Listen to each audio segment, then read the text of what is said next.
Hello, everybody, and welcome to Wytch Cafe. This is your place to talk about anything paranormal, fringe, UFO related. Of course, that would happen. UFO related, and basically anything that nobody wants to talk to you at Christmas dinner about.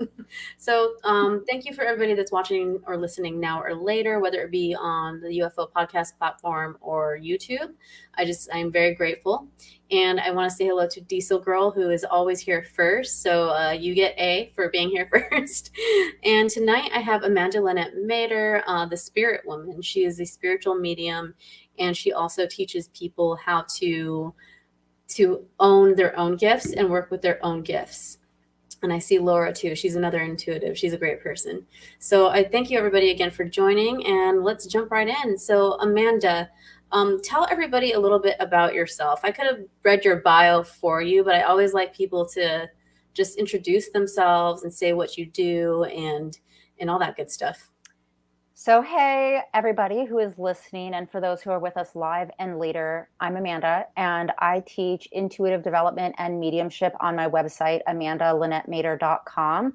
I've been teaching on that website for about 8 years or so, and we run the gamut on that website. We and those who help edit my site run the gamut of information from opening your intuitive gifts, connecting with spirit, connecting with angels, numerology, dream interpretation, symbol meanings and interpretation, how to connect with your gifts, how to relax, how to meditate, anything and everything that's connected to spirituality and connecting with spirit, most specifically and especially how to connect with your own spirit is usually where I help people start. So I typically interact with people via email, via the live workshop that I do every month, private sessions when they are called upon from others, and sometimes, one-on-one and in person too. But a lot of it is through the website, amandalinettemeder.com, and the Spirit Woman and Twitter and Pinterest, which is my favorite outlet. But that's basically where I am online. As far as my background is, I have a background in teaching. I've taught anything related to science and biology and ecology and wildlife guiding, a lot of education in the natural sciences.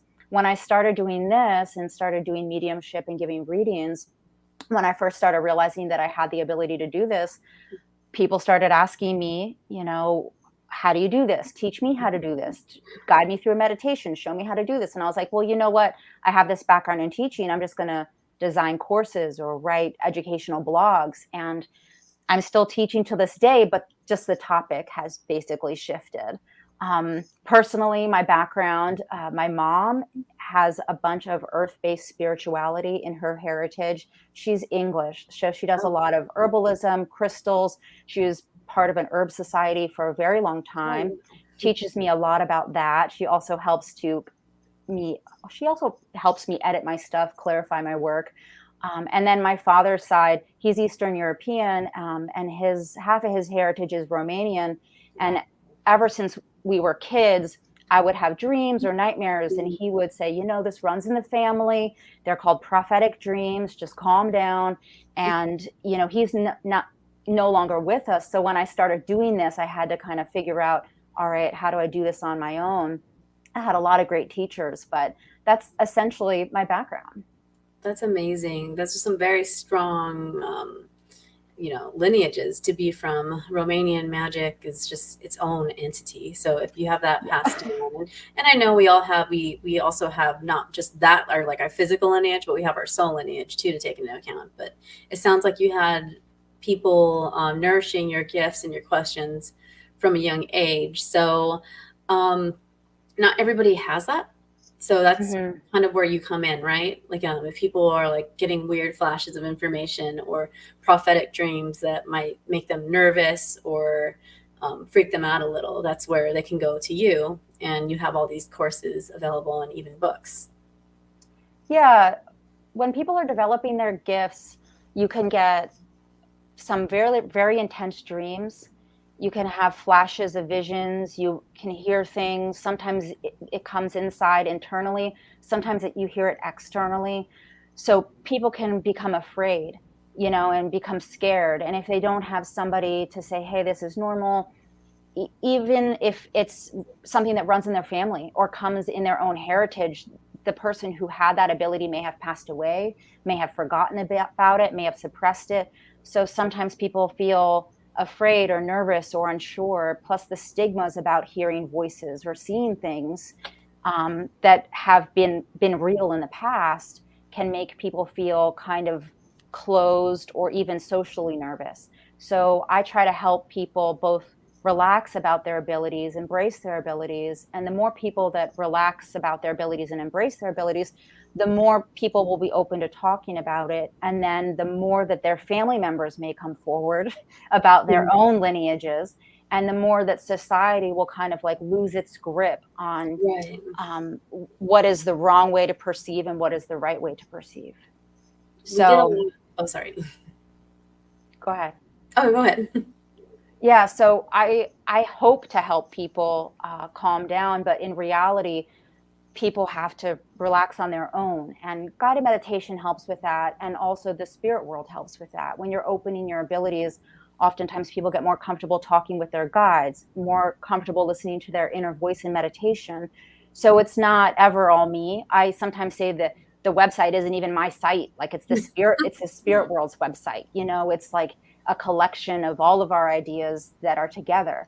So I think that people's guides kind of push them along, people's own ancestors push them along.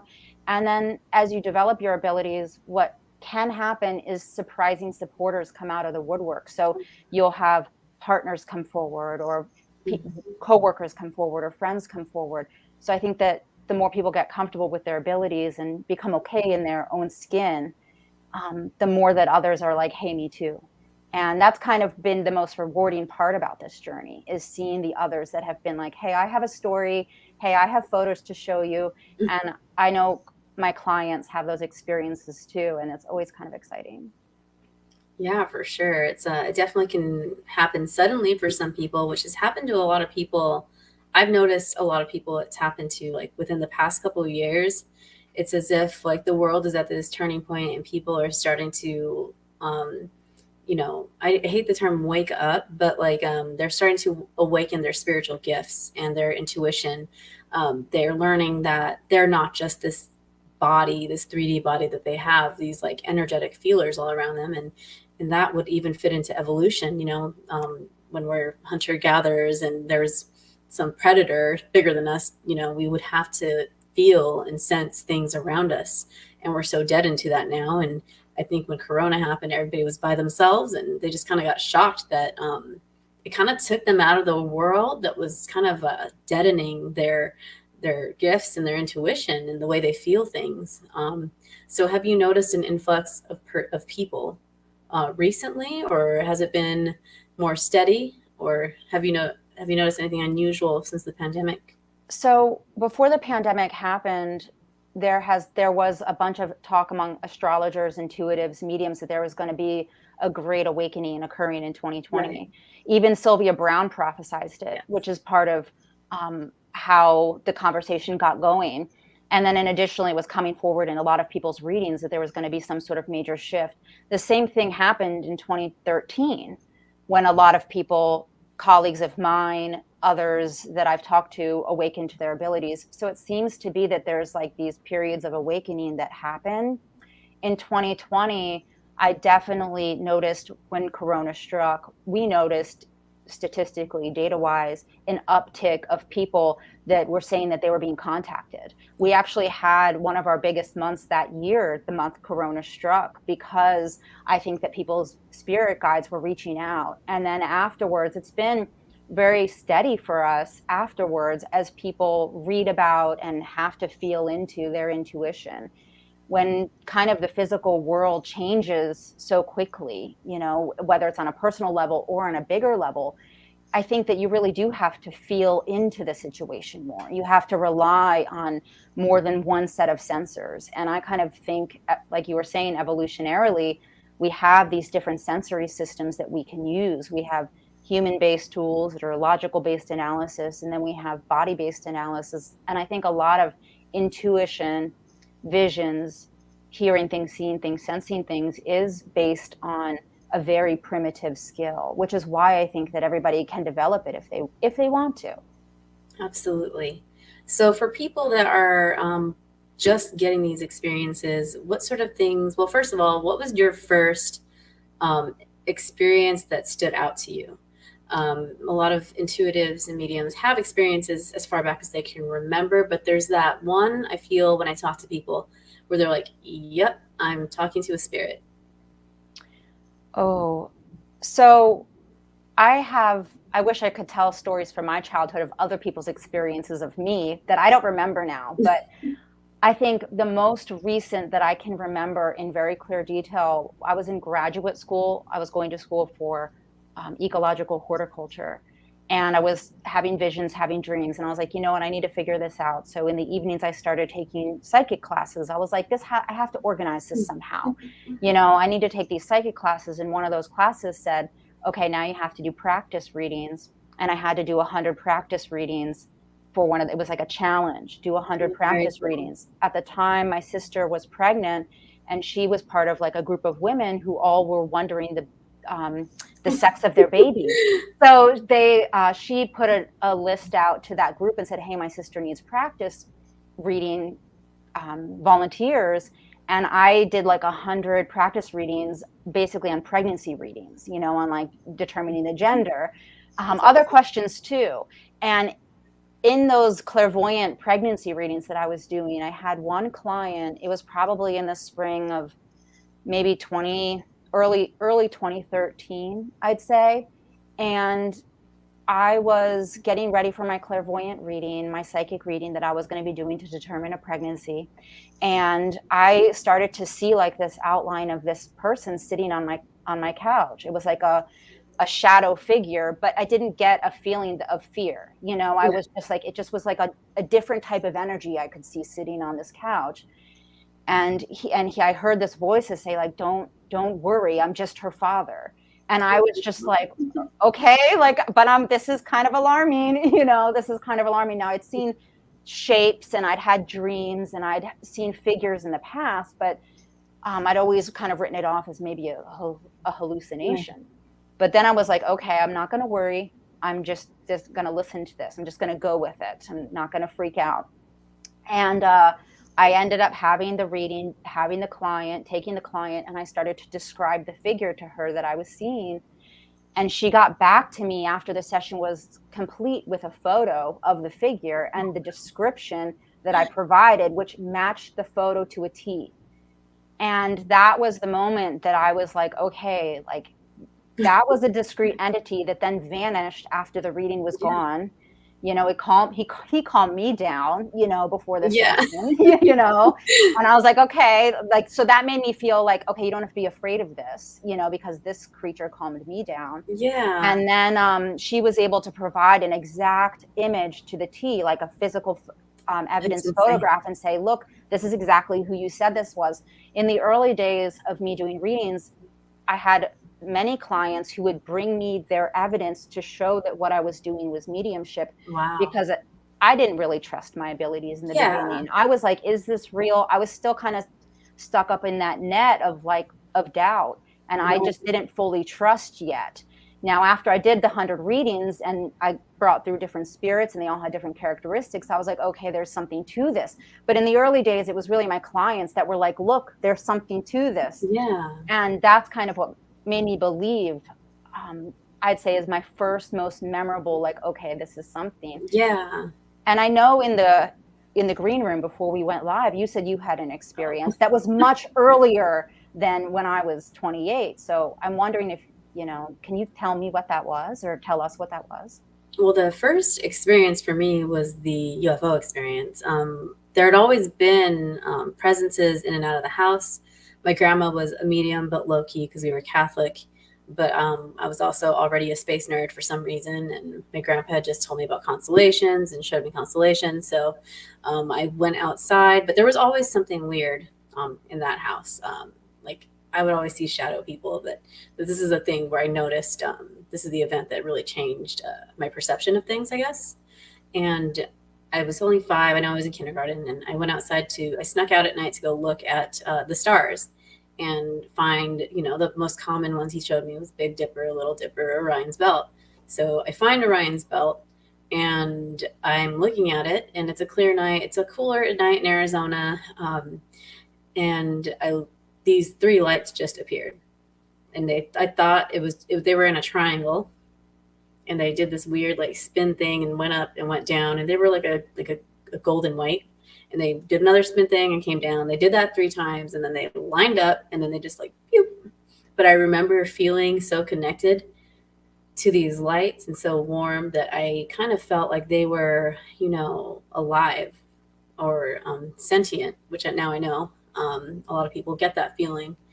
But after that, I just couldn't be normal. I couldn't have like the normal playground conversations. I had to start learning about this. So the second I started to read, I was already researching to an extent different religions and beings available or that were on this earth. And one of them is extraterrestrial. Now we know there are some interdimensionals happening, and that's happened ever since the Bible, the angels, and I've had angelic experiences. So after that, I started experiencing the other entities. I experienced a non-human intelligence holographic looking entity in my room before I started seeing human spirits. So that was the time after that sighting, I saw one. I woke up and I saw one. Like it was weird. It was like a hologram. Yeah. So, and then it kind of like put me to sleep, which is kind of strange, but that was the one that stood out.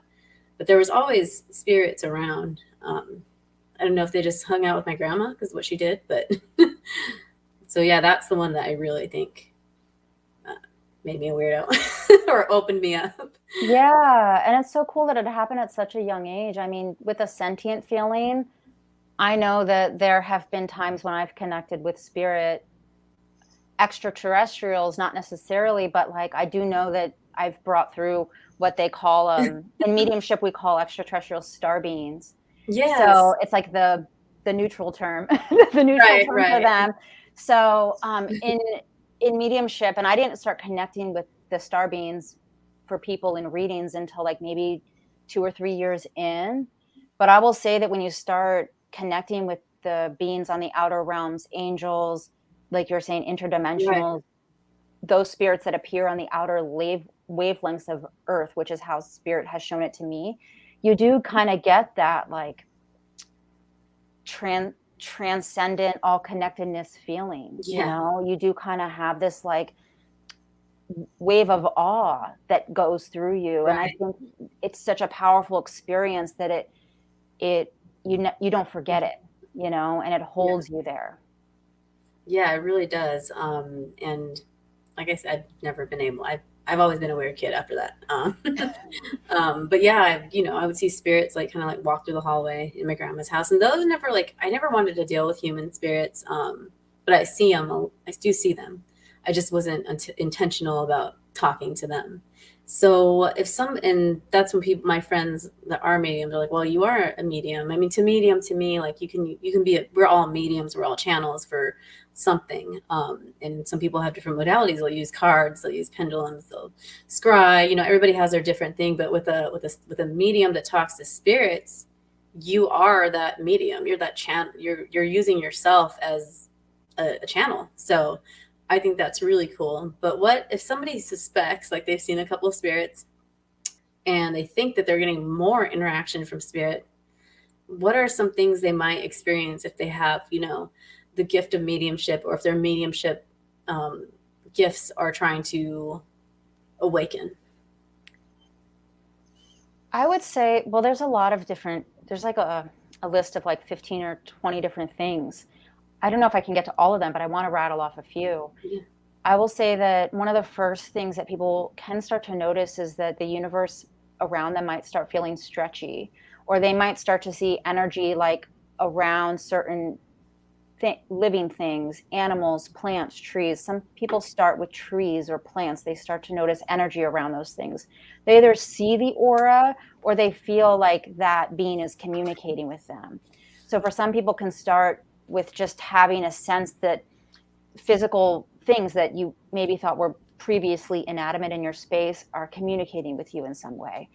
So people can get to that state, on mushrooms or through deep meditation or, with herbal allies, or even with sound music or healing, or to really like specifically work on clearing their energy. You can get to that state. But when you start opening your gifts, sometimes that state comes to you and it just starts to come to you, and Right. it's just starts to open you. It's like the universe or your ancestors or your spirit guides or your soul path says it's time, and you're opening. And once that happens, it's really hard to stop the ball rolling once it gets started. And people can start to have like telekinetic type of experiences where objects will move, or paintings will fall off walls, or things will drop, in and around their space, or they'll have one thing that they set somewhere appear somewhere else. That's called apportation, but it's one of the ways that it's thought that the spirit world communicates is by just changing the organization of the matter around you. So people can experience that. People can also experience hearing a voice. So a voice that is usually protective of them, like sometimes in traffic or to prevent a car accident or something like that. Someone will have an experience where they hear a sudden voice. Some people will move into a house or change their living situation, and they'll start to hear the spirit world around them. So they might hear whispering external to themselves. I call it a disembodied voice. And you can hear it outside. The easiest way to hear it is outside in the woods when there's no electrical interference. So if you're looking to have an experience, you want to make sure that you're doing it at a time where the electrical interference is lowest. So usually at night, usually in an unincorporated area, and you can have more experiences. Another thing is that people will start to have stronger dreams, or they'll have visions while they're coming in and out of sleeping state. And then those visions will later come to pass. And then they'll learn that they're not only mediumistic, but they're also prophetic as well. Another thing is that people will start to notice that they're absorbing energy more intensely, or maybe they're having something that you would call mood swings. And when you have a mood swing, it can be because you've taken on an energy and you're doing something called accidental channeling. That's usually when people can find me, is because they want to start to learn how to channel energies consciously. Because when you're a medium, you can pick up things unconsciously for your whole life. And then when you start to develop your gifts, then you gain control of what you're channeling, or you can gain control of what you're channeling. So it makes people feel a little bit more empowered and a little bit more in management of their gifts and in power of their gifts, rather than a victim of their abilities. And then I'd say another one is that people will start to have maybe the sense that they're having telepathic thoughts with others. So they'll start to feel like they're sharing or doing something called thought sharing, usually with a pet or with a significant other. And then from that thought sharing, clairaudience can then develop. Yes. So I'd say those are a whole other topic, right? The clairs. We can do a whole nother video. Yeah, we could do a whole other video on to come back for clairs. Yeah. So those are, I would say, are a few things that I'd say that are most common when people are developing their abilities. I would say that the number one thing that people have been looking up lately, I would say, of the 4 clairs is claircognizance. So having like these thought downloads, or like these thought ideas that aren't theirs coming in. And that would be another thing, is that you start having more ideas that don't feel like they're your own coming in. And then sometimes that's a spirit being transferring that to you. Sometimes that's energy you're picking up from the space. But maybe noticing that you're absorbing more energy is another thing that people notice. Now you've developed your abilities too. So what are some things that you notice, or when you were opening, or when you started opening your gifts? Well, again, after the first experience, I told my grandma. She's the only one that believed me. My grandpa kind of believed me. My teacher told me I was a liar. I had to go talk to the principal about lying. I was in Catholic school. The first thing that I noticed, that I started getting like ringing in my ears, and not all the time. And I know people are like, oh, that's tinnitus, but it would kind of like intensify and have like a pressure with it. And I just want to say before I forget that a lot of the things that you just listed also happen when people make contact or do human initiated contact with non-human, UFOs. Like I'm just gonna say UFOs and non-human intelligences that might be operating them. So I find it interesting that the parallels between experiencers of the UFO phenomenon and experiencers of the spirit world kind of have the same things going on. But one thing that was always weird to me that I saw was visual snow. And it's insane that your article was the first article that I saw about visual snow, because everybody was just like, no, it's just the lighting, it's just this, it's just that. Like, I remember telling my first grade teacher, I think I can see atoms because there's these things floating. And you were the first person that could name what it was, and I've just kind of lived with it. And since then, and it does change around certain situations, people, objects, like a crystal. Sometimes if I stare at a crystal, it gets real buzzy, that's the two things for me that I noticed happening. But that, and then I think that the clairaudience, like hearing a lot of things, the energy, the empathic energy thing, like just like absorbing people's. And I did hair for 10 years, so I would just get these people in my chair, and they would just like spill everything to me. And I know hairstylists say this, but I've had like grown men crying in my chair. Um, because they had, afflictions like PTSD. But I would feel it differently. Like some hairstylists is like, oh man, they told me this, it was weird. But I was there with them. So that's another thing I think I noticed was the empathic quality. Yeah. The empathic energy, called also, I think, clairsentience. When people will sometimes realize that they have the ability to feel spirits through that, or feel other energies through that. And managing your empathic energy, or like even noticing that you're taking on other people's energy, allows you then to like separate it from your own, and then you can take on other types of spiritual energies. One of the things I think with mediumship, and the reason why so many people don't develop their gifts or haven't yet, is because mediums a lot of times are taking on, their healers, so they're taking on people's energy, they're listening, they're kind of merging with the energy around them. One of the things I wanted to even mention tonight was that a medium can merge with the energy around them, so you just have to be always careful about what energy you're around. Right. When you start to manage your gifts and own your abilities, is you always have to like kind of be very conscious of the type of energy that you're bringing in, because you can channel anything. So, yeah. And then once you know that you can do that, then you have to be responsible with it. Right. But so many times mediums are just like healing and transmuting energy and being therapists, and like taking on everybody's lower vibrations and bringing them up in vibration. Right. So being a hairdresser, you probably get a lot of people who are being cared for, and then, people who are like wanting to like let like their energy go, in right. various different ways. And then, probably channeling that energy, or like helping them lift up their vibration. A lot of mediumship and connecting with spirit is helping others lift up their vibration or change their mindset. So you can do that in a private reading where you're bringing through spirit, right.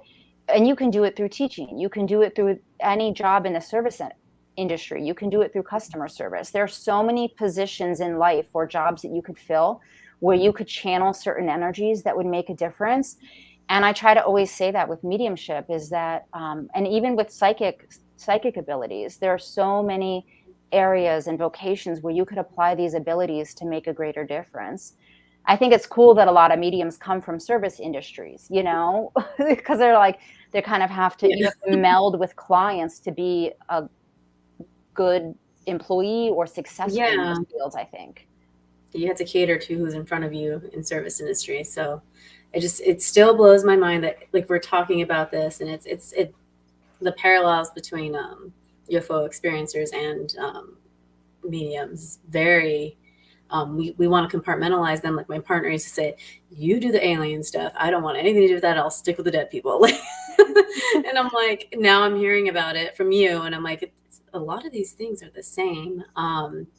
and it might scare people. And we do tell, and a lot of people that initiate contact with other beings, whether it be angels or whoever, get kind of, it's the one thing you have to have the intention, because some people have made contact with extraterrestrials, that they say they're extraterrestrials, but that it's not such a pleasant experience. But they didn't know to ground first. They didn't know to set an intention first. So it's the same way when you're trying to channel spirit, and a lot of people are afraid. So I wanted to ask, and we kind of touched on this earlier, what are the different types of spirits or entities that one might encounter when they first start trying to connect with spirits? There's a few there's a few different kinds. So it took me a while to learn the different species.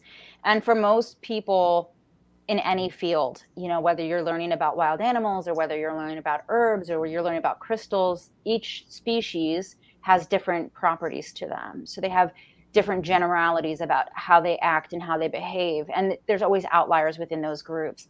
And when people ask me or come to me about mediumship, the number one thing that they first want to get out of the way is demons and demonic energy.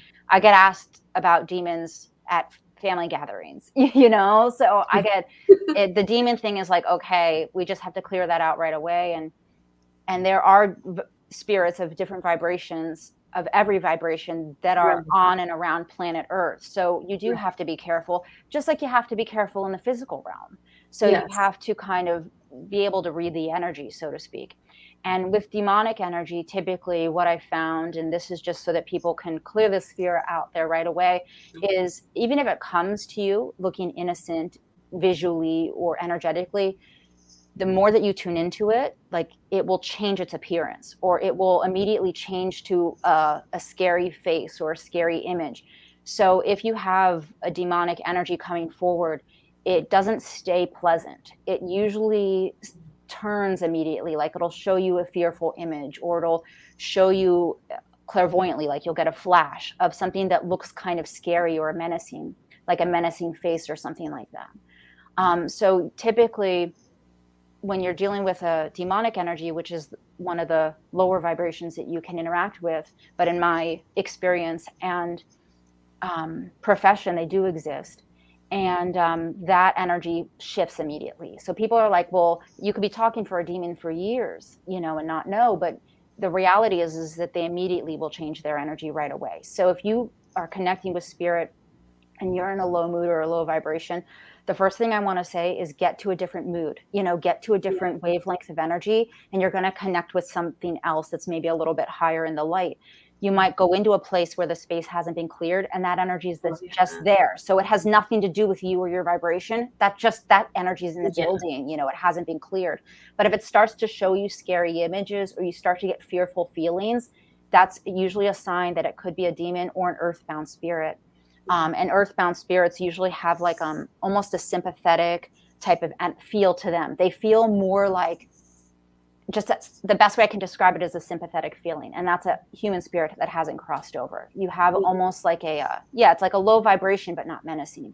Yes. So then there's the demonic, and those change right away. They'll show you a soft image usually, and then immediately something fearful. So their intention is to like scramble your energy, make you not know what to think. The next is earthbound spirit, and I'll just move up the vibrational scale. The next is earthbound spirit, or even residual energy or non-human energy. And this is an energy that's not connected to the light, another type of energy. If you have a non-human energy, and we'll just begin there after demonic, it's going to look like a shape, like almost like a virus or something. Like if you've looked in biology class, the virus has like this cube shape and then legs. The non-human energies often have like these geometric shapes to them that don't look human. They oftentimes will, and you can see them clairvoyantly in your mind's eye, or some people will see them, like you said before, holographically out in the space. And those will have like a darker type of feel to them. Almost like an obsolete earth type of feel. Those will feel. Some people will encounter those in certain neighborhoods. And I always say that if you do encounter something like that, just do your best to wash light over it and try to clear them out of that space. Because if that energy is there in a neighborhood, it's going to be affecting everybody in that space. Then the next energy after that is earthbound spirits. And these are deceased loved ones who haven't crossed into the light, usually because they're afraid. They died suddenly. They don't know what happened. They're not ready to be spirit. Maybe they died really young and people didn't explain to them what to happen when they passed away. And then they just ended up, in this kind of very close to earth realm. Those typically look gray. They almost look like a spirit. When a spirit appears in a reading, they almost look like they have a halo or a light glowing around them. When you have an earthbound spirit, it almost looks like a spirit with the lights turned out, or like a puppet show with no lights on. It kind of has like this, just like the lights in the room have been turned down over them. Typically, I guide them into the light. The next after that, I would say, would probably be like earth spirits.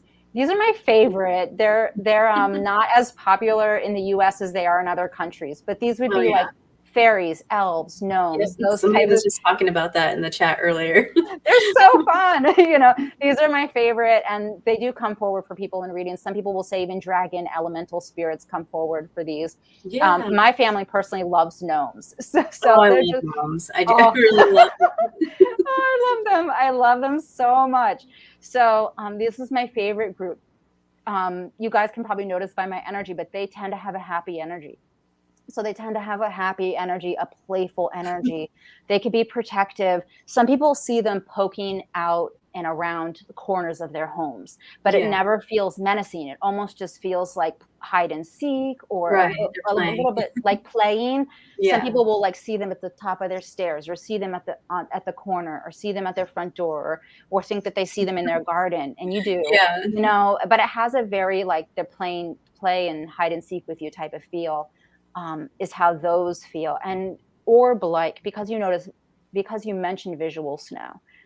Orb-like, they tend to be like fairies, tend to appear like brighter and more pinpointed than angels. So like angels can look more diffuse in their like light formations. Like the light's like it's kind of like moving almost. Yeah, and it's moving. It's more diffuse. It's not static. Where fairies, it almost looks like Christmas lights or something like that. Oh, yeah, where it's like pinpointed, bright little lights is how you see them.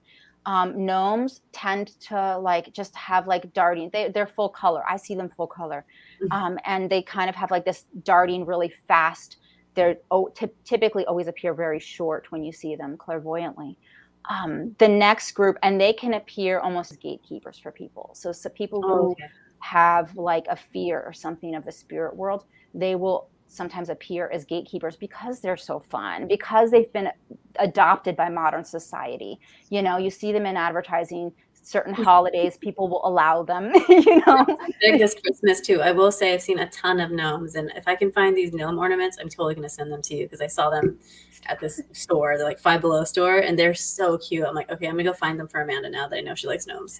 Oh gosh, at Five Below. They're everywhere. They're everywhere this season. Maybe it's just because I'm noticing them more, but like there's like my mom sent the boys, I have a 2 and 4-year-old, a shirt that said rolling with my gnomies or something, and that's like Christmas gnomes on it. But they're very popular right now. Yeah, they are. And my article on nature spirits is also like, that one is popular around this time. I wrote it in the spring, but it's popular every year in the fall. Nice. So it's kind of just one of those things where I'm like, okay, people embrace it this time of year. So I allow that, I just kind of jump on the bandwagon when they let me. And so gnomes, so earth spirits, earth energies, that's kind of the next group. Then after that, we have ancestors, deceased loved ones. These are our loved ones. These are the people that we have on our altar. They're our pets. So these energies tend to have like an all loving feel. They open your heart chakra the most. So when people start to connect with them, and if people's heart chakra have been blocked or due to trauma or pain, people will sometimes cry when they first start connecting with their ancestors or their loved ones. They'll start to tear up. You might even tear up if you're connecting with other people's ancestors or loved ones. Then they just kind of open the waterworks in their heart chakra. Once they do it a few times, then you get used to it, but they'll still do it. They'll still do it. They're your family, so they're deceased loved ones, ancestors. That's the next group. Typically loving, typically kind, typically very wise group of energies, but they have an earthly feel, almost like the earth spirits do. Like they feel a little closer, denser in a sense, not in a bad way, but just in a I don't know, just they Yeah. feel denser. And because they feel denser, sometimes it's easier to see them than it is to see angels or spirit guides. Then we have spirit guides. These are sometimes those who've been with us in our past lives. They tend to be energies that are very similar to ascended masters like Buddha or Jesus, and they can be almost very similar to guardian angels. Then we have angels. The angelic group is one of the most commonly accepted, at least in our culture right now, Right. because of their mention in the Bible. And the biggest angels out there, I would say, is Michael and Gabriel are the two that people tend to know the most, and then Archangel Raphael.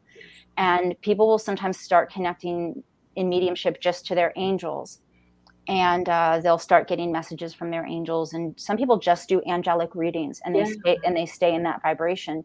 Then once we're at angels, then we start having things like star beings, and these would be like the Pleiadians and things like that. They come forward in readings, and they can sometimes be loving, they can sometimes be very wise, but like you've said, Yeah. people have had very interesting experiences with them. Yes. So I tend to just say, like, I only really bring those up to people who I see them for, just Right. because they can be sometimes a very powerful energy. Yes. And if your energy isn't aligned to connect with them, it can be very overwhelming for those type of, and same with angels. Sometimes people connect with angels and they can get a very high adrenaline, almost anxiety like feeling, because Yes. the energy is so high vibration. The molecules are moving so fast. So I tend to say, like, if your vibration is there, great, but I like to tell people to work their way up. So I usually say, start with the earth spirits, the element type of spirits, and then start moving up the ladder if you can. But if you have the luxury, some people don't have the luxury. Sometimes it's the spirit group that reaches out to you, and that group decides who you're connecting to. Yeah. So the group of spirits that want to connect with you will sometimes make contact with you, and then that's where you start, Yeah. with who's made contact with you, and then you start exploring the other groups. That's very cool. Yeah. It's interesting. Again, so many different types of each of those tiers of spirits, and guys, that's a lot of different things. You might experience any of that. But yes, if you keep your, like, a lot of people ask me about house clearing.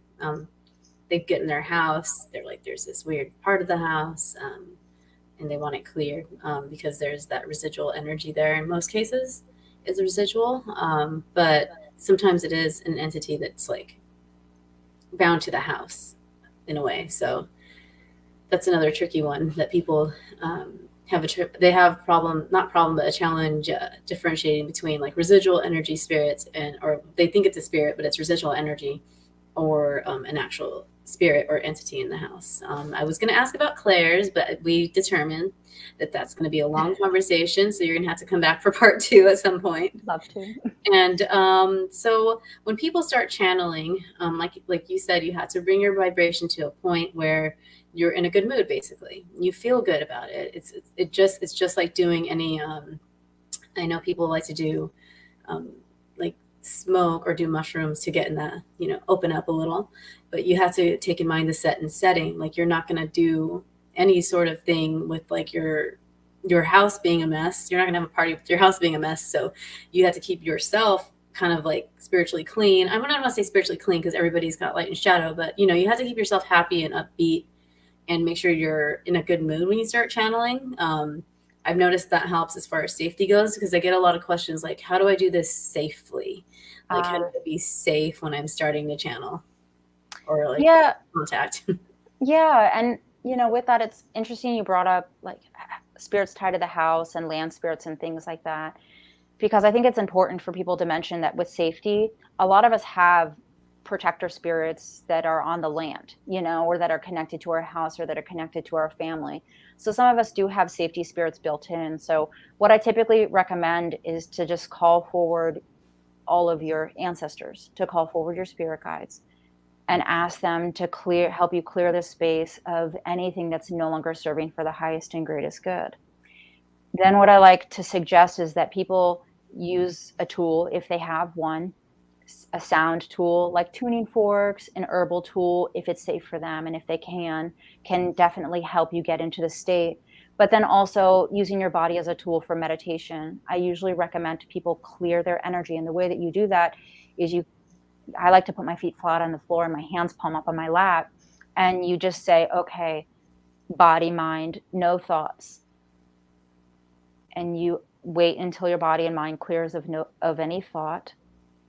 And then you ask your spirit guides or angels or your higher self to step into your body. I usually like to ask my higher self to step in and then take a clairvoyant note of what my higher self looks like. Then I ask my higher self to step in, and then I ask my higher self to cleanse my body in light. And I notice then, are there any residual energies I'm seeing clairvoyantly? Are there any feelings here that, need to be cleared? And I just visualize that energy, and you can visualize that energy just dropping off of your energy body. Mm-hmm. And you want to just visualize white light or golden light. Sometimes I'll use, like in Reiki, they use golden light. So sometimes I'll use golden light, and I'll just visualize that golden light energy or even Reiki symbols going through my body. And then I will visualize that, and you can visualize that until your energy feels clear. Like you yourself have no residuals on you. Once your energy feels residually clear, then you ask, okay, your mind, your spirit, your body for your happiest memory. And then start to visualize your happiest memory. Once you have your happiest memory in your mind, then you're ready to open your eyes and begin channeling spirit or calling spirit in.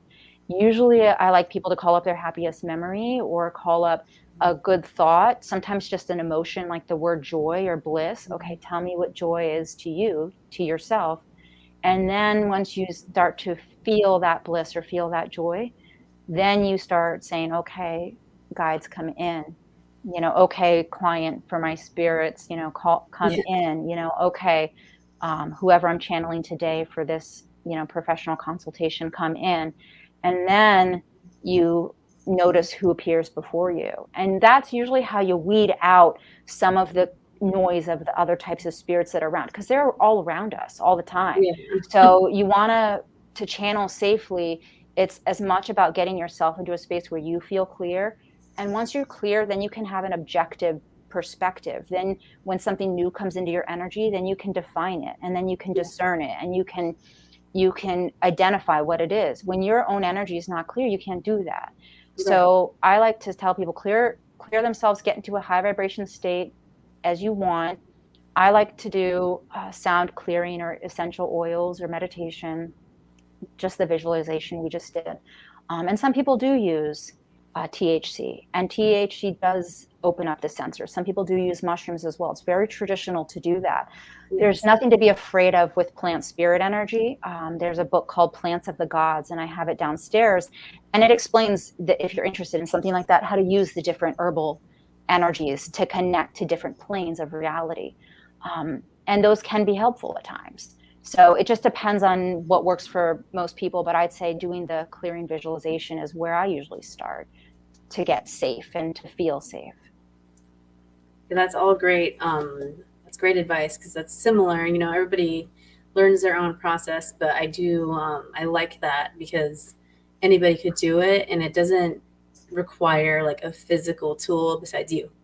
And we're kind of like you're your own most spiritual tool. I had a mentor that used to say that. So I like that. People don't have to go get something. They don't have to buy, if they want to add, like you said, herbs or crystals to or sound instruments or sound clearing items. But yeah, I love that. So Big Willie he always has really great questions. He has a problem clearing his mind, and that's a common thing.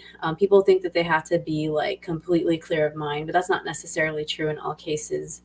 But before we move into, I know you have a small exercise for us to do. But before we move into that, can you answer his question a little bit? It says, Go ahead. So Big Willie says, do you need to put up protection before channeling? To clarify, can you let things in that may have not been good? Can you let things in that may not have good intentions for you when channeling? Oh, so you're talking about like letting in something low vibrational? I'm guessing that could be, and some people do like to do that. I'm guessing that could be what he means.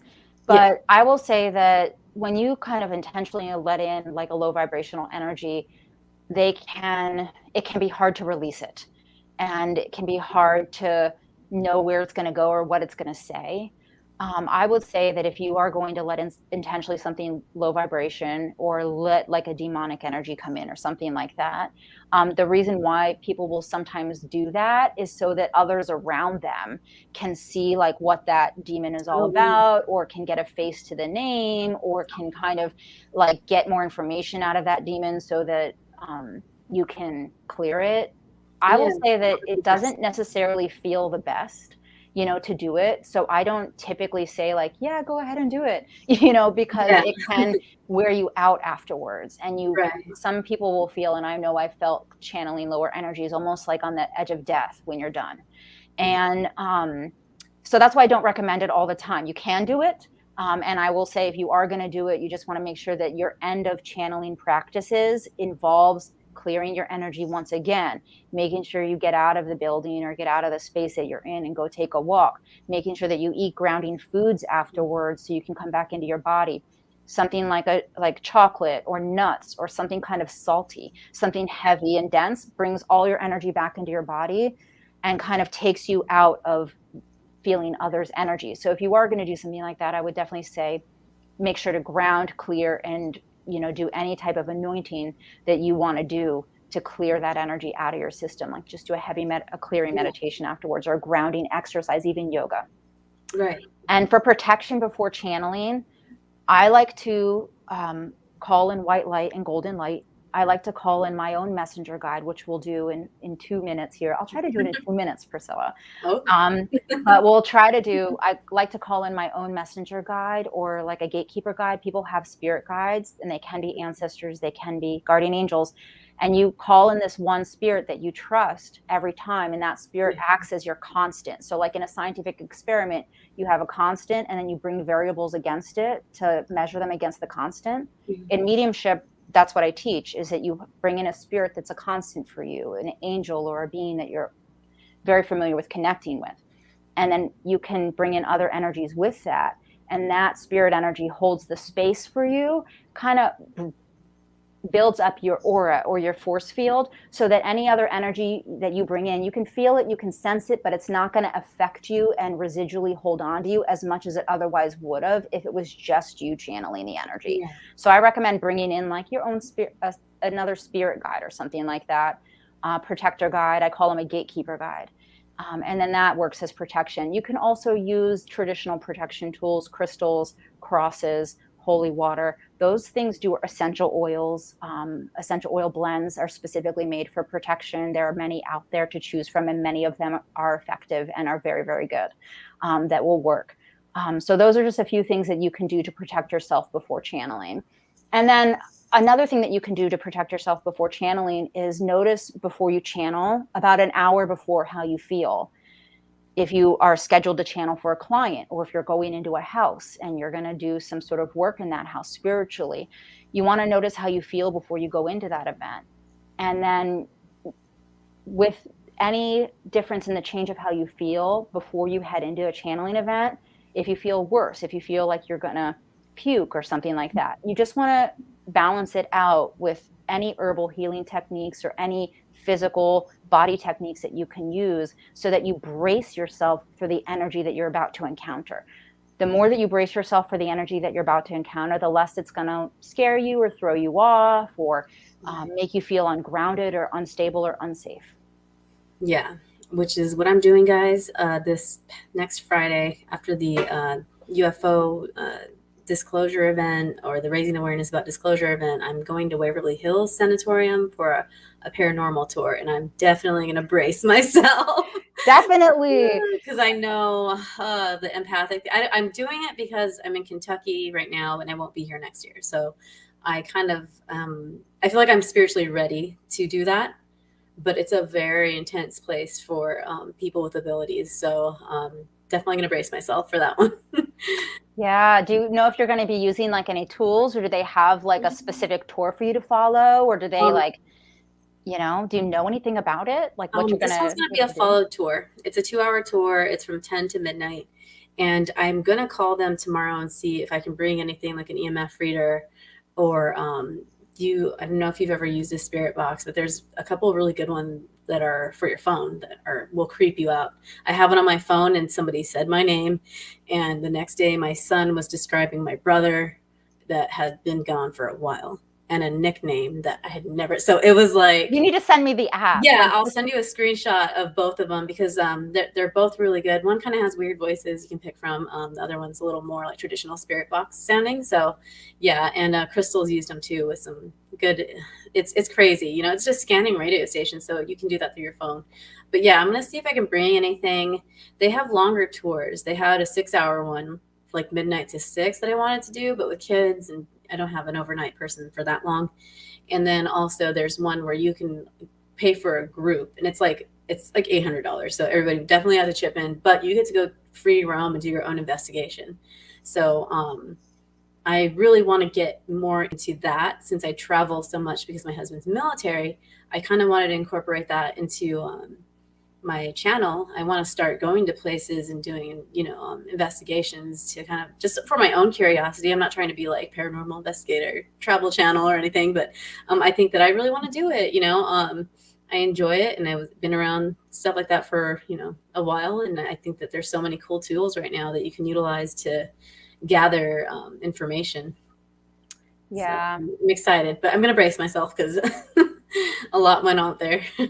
It's going to be fun. And I know from tours that we've done in the past here, things can follow you to your house, Oh yeah. so yeah, so you just, and it can happen even with the best of intentions. So you just always want to, I think it's part of the fun, and it adds to the mystique. And I don't, anymore, like I don't mind it so much as I'm more like, oh my gosh, and then I'm like, oh, okay, I need to clear my energy, and I forgot to light it up. What? So I'll leave some sage by the front steps and when we get home. Yeah. I mean, it's so easy to bring something home, so it's, it's really the best practice would be every time you leave your house to like cleanse yourself when you come back, but even after practicing, it's not people. Sometimes spirits, like they want to get a message through however they can sometimes, and it won't even be something like we're talking about Waverly Hills where there's like a lot of menacing, but there's also people stuck there that, are just normal people that maybe weren't sick either. So, but even just out and about, I always tell people, they're like, I started dreaming about this random guy, and I'm like, well, who did you interact with today? Because it could be people don't see these invisible, it's almost like entanglement for my nuts and bolts people, where this energy is like, it's very sticky in a way. Like if I'm talking to a cashier, she hands me my card or a receipt and I touch her hand, she's got somebody that wants to get a message through. That person can kind of like, you've built these energetic cords as small as they are sometimes, and you'll start seeing that person in the dream and they'll be like, hey, like until you start setting like boundaries. But yeah, things do follow. And somebody said the hitchhiker effect. That's been all over the place lately because on UFO Twitter, people are talking about Skinwalker Ranch. So that's happened at Skinwalker Ranch a lot. So it's a very interesting concept and it does happen. So I'm going to be careful. I'm going to cleanse before and after, and I'm going to be in a great mood when I get there. So yeah, have fun most importantly, because the more fun that you have doing it, the more fun that they'll have with you. The spirit world will. Yeah. They like to, as much as they don't want to be like yelled at and things, but they like to engage. A lot of them enjoy being there, and a lot of them will purposely stay there so that they can engage and so that they can provide evidence. And many of them do find it fun, and sometimes people be like, well, why do they visit it? I'm like, sometimes it's just for fun. Sometimes they just find it fun to do these things, and they don't have bodies, so they can go wherever they want. Right. I have this thing where like people are always going to focus on like the scarier aspects of a haunted place, but there's other spirits there too, and everywhere. They're everywhere. Like the higher vibrational, lower vibrational. So just because you're going to like, there's a cemetery here called Hell's Gate Cemetery. Just because you're going to the Hell's Gate Cemetery doesn't mean they're all evil people buried in there and there's just demons lurking around every tombstone. Some people are just there and bound to their bodies, and probably want to not be there anymore, or they like hanging out. So it's different. It's like people are. Somebody had commented on one of my friend's TikToks that she had channeled a very violent male spirit, and he doesn't want to leave. He likes attaching to females. So that was a whole crazy situation for her. But somebody's like, well, you can't talk about spirits like that because they just go into the light. And I'm like, mm, not all the time. But that, again, could be a Yeah. whole other show. Yeah, that could be for another show, Yeah. and possibly what those energies intentions are, because man, there are some nights that I've just spent up thinking about that. Yeah. Like why and what's the purpose, and what could be the reason for that, and do I need to be going to bed now, or do I just keep thinking about this? So Yeah. could definitely be for another show, but yeah, it's so interesting, and I'm excited to hear about your experience. And if you do end up doing a show on it, I'm very curious about I'm it. going to definitely be taking some mental notes, and I know I'm going to have some sort of contact there. So it Yeah, just happens when you're open to stuff like that. So yeah, yeah, yeah. speaking of opening, I think now is a good time to do the little exercise that you had planned. Oh, yeah. So speaking of opening, let's go ahead and do an exercise. And this is really as much of a protection exercise as it is practicing calling in and out of spirit safely. So you can extend this exercise that we're about to do for 10 minutes, 20 minutes, 30 minutes, or you can rapidize it for 2 to 3 minutes. So I'm going to try to do it on the more rapid side of things, the way that I would do it if someone wanted me to do a reading for them really quickly. Now, when you connect with spirit, just know that you want to pay attention to your four main psychic senses: clairaudience, clairsentience. Clairaudience is hearing, clairsentience is feeling, claircognizance is thought, and clairvoyance is vision. Depending on which of your energy sensors is more open naturally, I like to tell people it's your learning style. However you learn the best is usually how you intuit the best. So you want to pay attention to your all four your senses and just notice what you experience in this exercise. So this exercise we're about to do is going to be for meeting a gatekeeper guide. Some people will call a gatekeeper guide a messenger guide or a protector guide. And you can call in a gatekeeper guide anytime you do mediumship or connect with any spirit otherwise. And I like to just call in a gatekeeper guide sometimes, like I said, as a constant. If I'm going into an unfamiliar place and I don't know the spirit energies there, I will just call in a spirit energy that is a base, almost like a baseline calibration for me. This is the calibrated state. And then anything else that comes in that's not that, I know is something else that's coming from this space and not from me. And that's the way I kind of determine, okay, is it me? Or is it the space outside, as I calibrate first? So think about this exercise as a calibration. So to begin, if you can, roll your shoulders back and down and close your eyes if you can. If you can't, leave your eyes open. That's okay too. And you want to put your hands palm up on either side of you or on your lap, just so that they're in an open position. I call this the receptive position. And you want to have your feet flat on the floor, and you want them to be hip width apart. So if you need to adjust your seat or adjust your stance, go ahead and do that now. And I'm going to have my eyes closed. Then from here, you want to just take three deep breaths in and out. So in and out.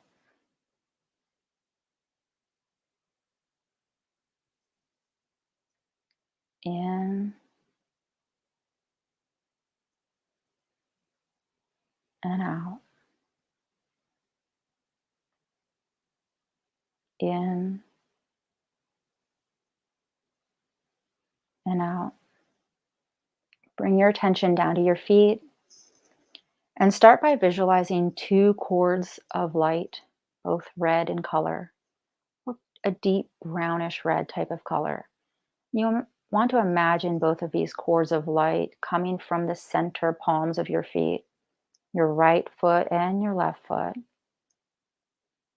And begin to visualize those cords of light traveling through the floor, traveling down and down through the structure that you're in. And if you're not in a structure, just down through the earth.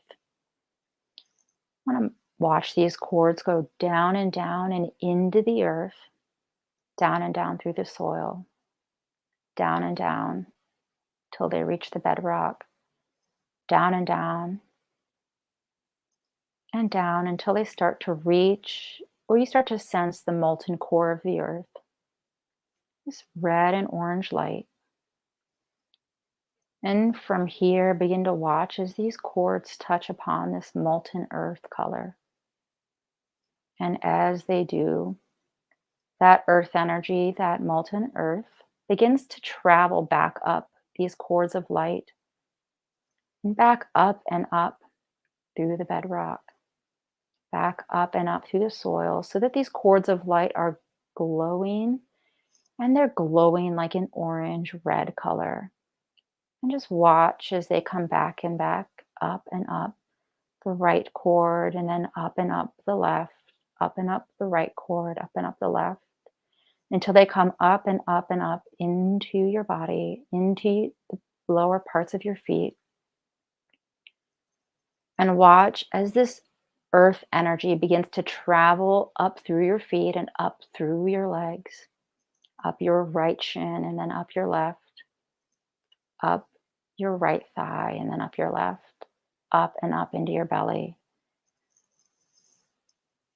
And now watch as this red and orange light begins to fill in your belly.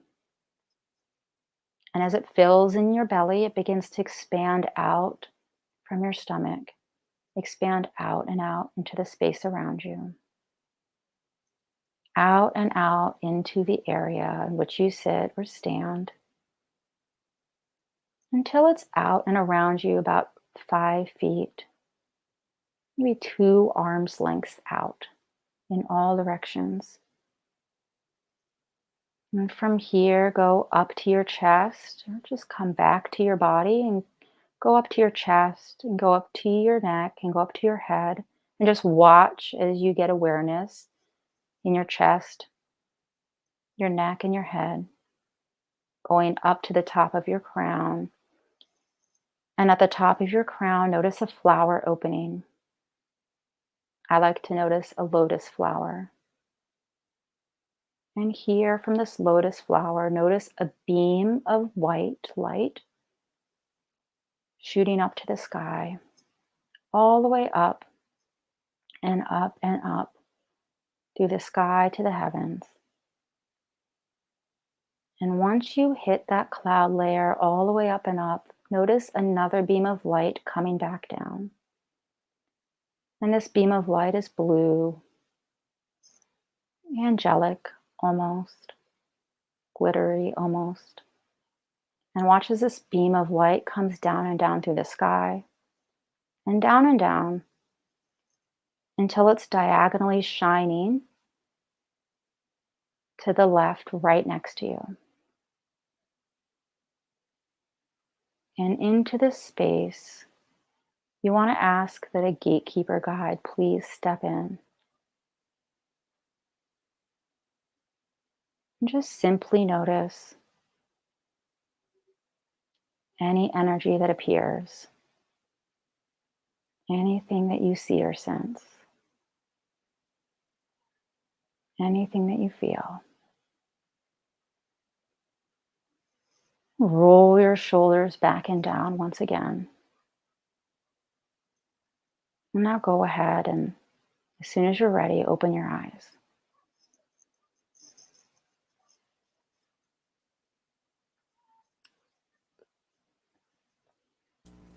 Yeah, I muted myself and he started breathing. I didn't want to be like, the camera, Darth Vader, while people are trying to meditate.